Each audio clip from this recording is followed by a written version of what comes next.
ایک شخص کے 3 لڑکے تھے، وہ بیمار پڑا تو بڑے بھائی نے اپنے دونوں بھائیوں سے کہا کہ تم مجھے باپ کی خدمت کرنے دو اور اس کی جو مال و دولت میراث وہ تم لے لو۔ چنانچہ انہوں نے ایسا ہی کیا اور وہ باپ کی آخری سانس تک خدمت کرتا رہا۔ آخر باپ کا انتقال ہو گیا۔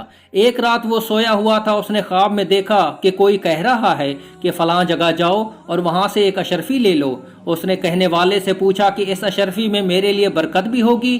کہنے والے نے کہا نہیں، تو اس نے نہ لی۔ دوسری رات پھر وہ خواب آیا اور وہی آواز آئی، فلاں جگہ جاؤ، وہاں سے 10 اشرفی لے لو۔ اس نے پھر پوچھا اس میں برکت ہوگی؟ پھر جواب ملا نہیں، اس نے نہیں لی۔ پھر تیسری رات وہی خواب آیا اور آواز آئی کہ فلاں جگہ جا، وہاں ایک اشرفی ملے گی، اس میں تیرے لیے برکت بھی ہوگی۔ صبح ہوئی تو وہ اس جگہ جو خواب میں بتائی گئی تھی وہاں پہنچا تو واقعی ایک اشرفی ملی، اس نے لے لی۔ بازار گیا اور اس اشرفی کی ایک مچھلی خریدی۔ جب اسے کھانے کے لیے کاٹا تو اس میں سے 2 جوہر ملے۔ ان دونوں کو اس نے بادشاہ کے ہاتھ 60,000 اشرفیوں کے عوض فروخت کیا۔